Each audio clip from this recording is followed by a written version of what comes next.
Senhoras e senhores, sejam muito bem-vindos a esse canal. Bom, esse vídeo aqui ele não estava nem muito na minha programação, porque o vídeo que está programado para essa semana é um vídeo que eu vou dar continuidade àquele outro que eu fiz sobre por que as mulheres estão tendo dificuldades cada vez mais de se relacionar. Vai ser a versão masculina, né? Porque os homens estão desistindo de se casar. Mas aconteceu algo essa semana e eu resolvi gravar esse vídeo aqui no intervalo porque eu acho muito importante a gente falar sobre esse assunto aqui nesse canal.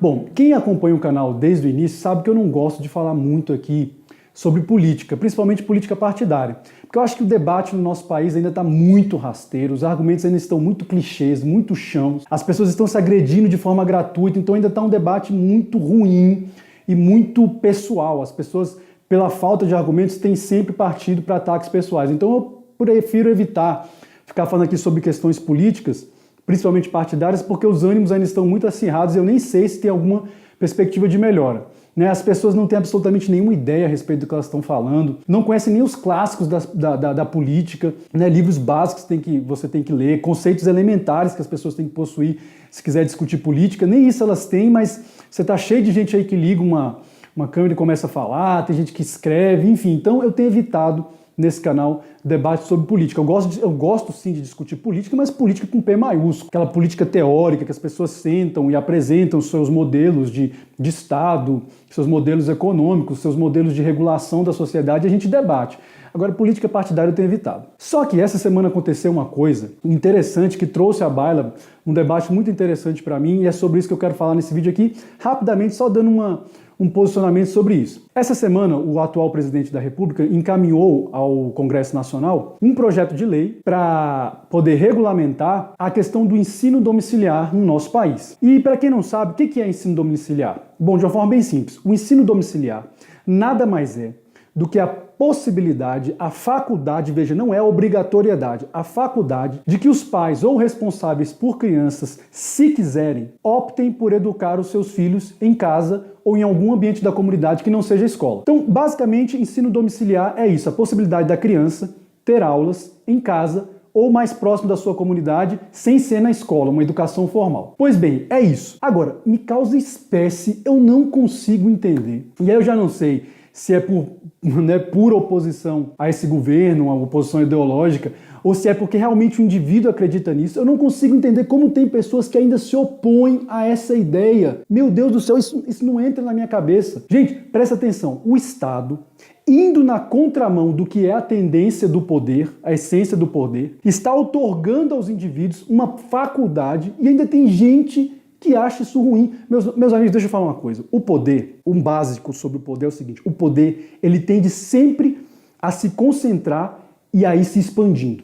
Não existe essa história de poder que fica contido. É por isso que a gente vive hoje num modelo de Estado em que o poder foi dividido em três. Basicamente, na maioria dos estados, nós temos três poderes. Por quê? Porque chegou-se à conclusão histórica de que a concentração do poder nas mãos de uma única pessoa não é algo bom. Então o poder ele tende sempre a ir se expandindo e se concentrando, e o Estado é uma forma de poder. Então, quando o governo toma uma decisão como essa, de tirar uma parcela desse seu poder e atribuir aos indivíduos, eu não consigo entender como tem gente que ainda se opõe a isso. É uma mentalidade muito de rebanho, uma mentalidade de gado, para usar uma linguagem nietzschiana. A pessoa achar que não, o Estado é que tem que ter o monopólio da educação, porque essa visão paternalista do Estado, na minha opinião, é um dos atrasos de uma sociedade, de uma civilização. Essa ideia de que o Estado tem que ser responsável o tempo todo pelo bem-estar, o welfare state do indivíduo, que o Estado que tem que providenciar tudo, isso na verdade é um atraso, muitas vezes, para o desenvolvimento dessa sociedade. Aliás, tem um livro muito bom, que é um clássico da política, no qual um político inglês, Herbert Spencer, aborda isso, o indivíduo e o Estado. É um livro excelente. Então, essa perspectiva de que o Estado tem que concentrar tudo, seja educação, saúde, tantas outras áreas, essa visão paternalista do Estado muitas vezes dificulta o desenvolvimento dessa própria sociedade. Aí você vai dizer, não, Duarte, mas existem áreas que só o Estado tem que providenciar, é o Estado que tem que prover. Meu amigo, eu te garanto que muitas dessas áreas que o Estado atua estariam muito mais desenvolvidas se essas atividades fossem levadas a cabo pela sociedade. e não pelo Estado e pelos indivíduos. E eu posso garantir uma coisa: a educação, sem dúvida nenhuma, é uma dessas áreas. Na minha opinião, o Estado nem deveria se meter na educação. A gente deveria lutar, ao invés de querer proibir que os pais que quiserem possam educar seus filhos em casa, a gente tinha que lutar por uma completa desregulamentação do ensino. Era isso que a gente tinha que lutar, para que as pessoas, para que o ensino fosse algo assim disseminado e dissipado na sociedade como um todo. Imagina, vamos supor um exemplo hipotético, por que eu, que tenho uma formação superior, tenho capacidade técnica para dar aula, por exemplo, da maioria das matérias que crianças poderiam aprender, por que eu não poderia ensinar meus filhos? Aliás, indo além, por que eu não poderia ensinar as crianças da minha comunidade, sem que o Estado se metesse nisso? Então, assim, eu não consigo entender como pessoas se opõem a um aumento da liberdade do indivíduo em face do Estado e da própria sociedade. A gente não tem como entender isso. As nossas decisões políticas, elas sempre têm que ser tomadas de forma a aumentar a liberdade do indivíduo, deixar que um campo maior de liberdade caiba sempre ao indivíduo. Por exemplo, a questão das armas. Cara, se você é contra armas, beleza, você está dentro do seu direito. Duarte, acho que não é seguro ter arma em casa, acho que essas armas podem aumentar o mercado de armas ilegais. Enfim, você pode ter o argumento que você quiser, mas não seja contra o seu vizinho que quer ter uma arma, poder ter uma arma. Não entregue ao Estado essa possibilidade de ficar controlando a vida dos indivíduos. Cara, deixa eu dizer uma coisa, um Estado totalitário, ele não surge da noite para o dia. O Estado totalitário é o conjunto de somatório de fatores e fenômenos sociais que vão fazendo com que o Estado concentre em si atribuições que poderiam ser exercidas muito melhor pelos próprios indivíduos. Então, não cometamos o erro de achar que o Estado não vai querer cada vez mais ir ocupando a nossa vida se a gente for dando liberdade para isso. Uma outra obra clássica, que eu já até falei dela aqui no canal, o Leviatã do Thomas Hobbes. Por que o Thomas Hobbes chama o Estado de Leviatã? Porque o Leviatã é um monstro mítico, né? Que o Estado também é um monstro que ele tende a ir se expandindo e ocupando todas as esferas da vida do indivíduo se nós não tivermos cuidado. Então, sinceramente, cara, seja você de esquerda, de direita, de centro, seja qual for o seu pensamento mais progressista, mais conservador, mais liberal, um tanto mais estatizante, cara, não interessa, mas defenda a liberdade do indivíduo sempre. Porque isso é um bem que vai fazer bem para você também no futuro, porque hoje existem pessoas que criticam pais que, por exemplo, vão querer ensinar seus filhos em casa, mas amanhã algo que você queira fazer pode ser proibido pelo Estado também. Então a gente está indo na contramão do sistema. Não entendo como ainda tem gente que se opõe a um aumento da liberdade do indivíduo. Vamos deixar para que o Estado regule apenas aquilo que for indispensável, mas pelo amor de Deus, uma questão como educação, sabe? E como eu disse, isso aqui vale para tudo.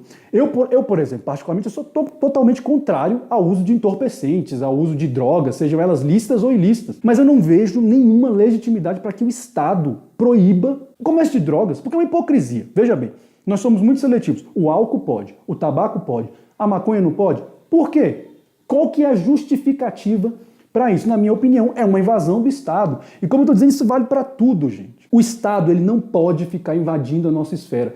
Nós, indivíduos, compomos o Estado, e não o Estado é que nos compõe. Então, assim, eu achei interessante fazer esse vídeo exatamente por isso. Quanto mais o Estado outorga aos indivíduos a responsabilidade, eu vi muita gente argumentando, né? Mas é porque esse governo está outorgando tudo para os indivíduos, a educação, daqui a pouco vai querer estar outorgando saúde, outorgando... Gente, quanto mais a sociedade se articula e se une a despeito do Estado para exercer algumas atividades fundamentais, você pode ter certeza que elas vão ser muito melhor desempenhadas pela sociedade do que pelo Estado. Então, assim, você pode ter o seu pensamento um pouco mais socialista, né?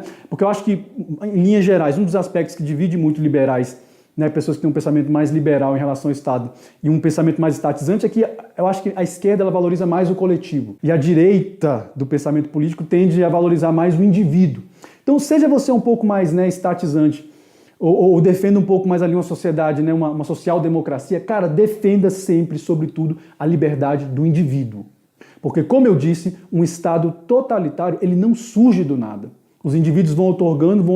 Aliás, o governo do anticristo vai ser exatamente isso. Vai se criar uma situação de uma instabilidade econômica e de cunho bélico muito grande no mundo.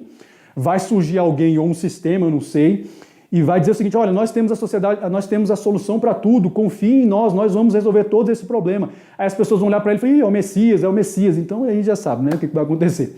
Mas enfim, então, quando a gente tiver uma oportunidade de tomar do Estado, para nós indivíduos, uma atribuição de qualquer coisa, não abramos mão disso. Então assim, eu torço para que esse projeto de ensino domiciliar realmente seja aprovado, porque, gente, não é obrigatório, não vai ser obrigatório o pai ensinar o filho em casa. Ah, Duarte, tem a questão da sociabilidade da criança e tal. Cara, todos os argumentos são relativos, todos esses argumentos podem ser desfeitos, a questão da sociabilidade. O principal é a falta de sociabilização da criança. Quem diz que a criança só se sociabiliza na escola? A criança pode se sociabilizar em outros ambientes, ela vai no parque, ela vai ver lá a criança brincando no parquinho junto com ela, e duas mães olhando, dois pais olhando, porque o medo desse pessoal é que a criança não vai para a escola, ela não vai conviver com diversidade, como se às vezes na escola não fosse o local onde a criança na verdade cria traumas, sofre bullying, onde ela descobre o uso de drogas e outras substâncias. Então assim, a escola também não é só esse paraíso que as pessoas acham que é. Claro, é importante, eu não estou aqui falando mal da escola. Eu estou dizendo o seguinte, que se um pai quer ter a possibilidade de educar o seu filho em casa, o Estado não pode interferir nisso. O que eu estou falando aqui é básico, é um pensamento elementar, é um pensamento de política básico. O Estado não pode oprimir o indivíduo a ponto de retirar dele liberdades fundamentais, como é esse caso do ensino domiciliar. Tá bom? Mas eu não vou me estender muito nesse vídeo, foi só porque eu achei importante falar sobre esse assunto. Bom, se você não concorda comigo, deixe suas opiniões aqui também. Se você concorda, deixe seu gostei, compartilhe esse vídeo, se inscreva no canal, né? E lembrando sempre de uma coisa, o movimento de uma única peça pode definir o jogo inteiro. Até a próxima.